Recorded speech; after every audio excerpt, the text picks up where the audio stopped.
वन बीचे बैठी है सीता त मैया से अरज करई, मैया से अरज करई हो। मैया जितिया बरत बड़ा पावन, बहुत सुहावन हो।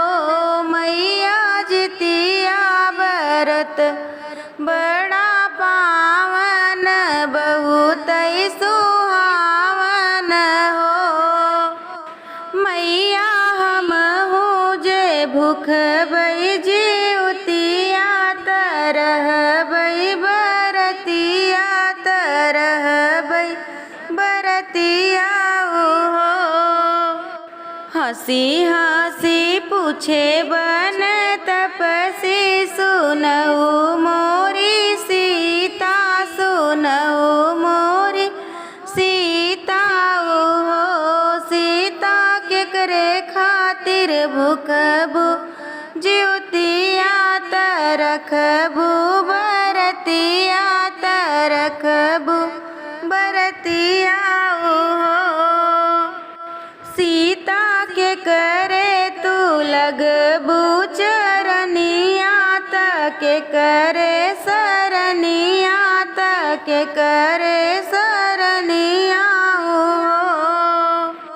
बेटा खातिर भूख बई बरतिया, तरख बई ज्योतिया, भूख बई ज्योतिया हो।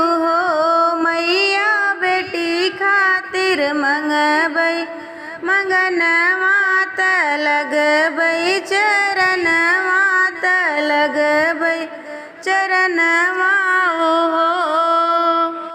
कहवा से गोबरा मंगई भूत अंगना लिपई, भूत अंगना लिपई भू। सीता कहवा पे आसन लगई भू, जितिया माई के पूजबू, जितिया माई के पूजबू।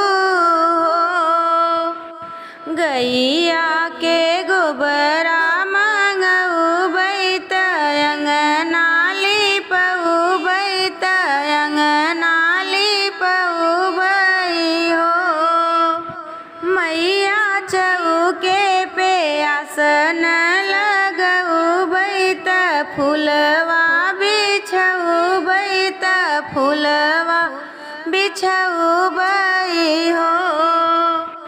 मैया ज्योति वाहन देव के मनऊ बैत, आसन लगऊ बैत, आसन लगऊ बई हो। फलवा के डलिया सजऊ बई, नरियलवा चढ़ऊ बई, नरियलवा चढ़ऊ बई हो।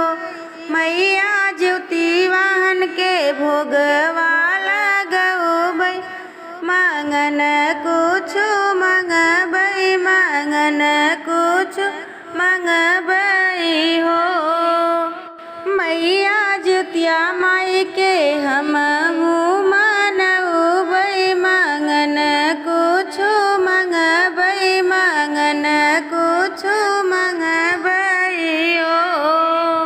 दिहले आशीर्वाद ज्योतिया वाहन, त मनसा पुरावई, त मनसा पुरावई हो।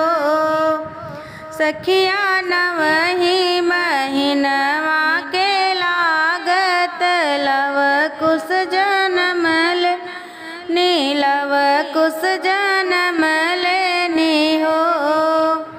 सखिया अंगने में बाजेला बधैया, मंगल सब गावई, मंगल सब गावई हो। सखिया अंगने में बाजेला